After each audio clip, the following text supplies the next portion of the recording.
Sådan er der mange drengeværelser, der ser ud. Men her bor der en dreng, der hedder Christoffer.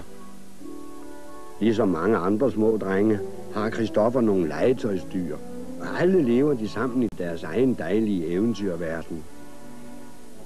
Christoffers bedste ven er en bjørn, der hedder Peter Plys, blandt venner kaldet Plys.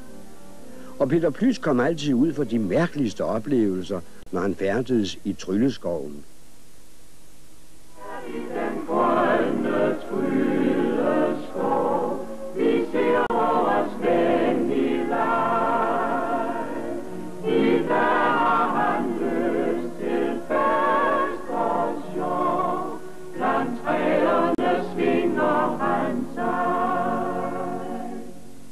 Christoffer er ven med æslet og Kængus far. Kaninen og grisen uden her, men vigtigt er dog Peter Plys.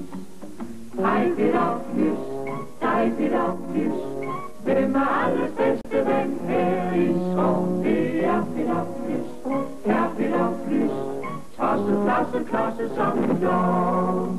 Hej Peter Plys, dig Peter Plys, hvem er alles bedste ven her i skoven? Det er Peter Plys, er Peter Plys, tosse, flosse, klosse som jord.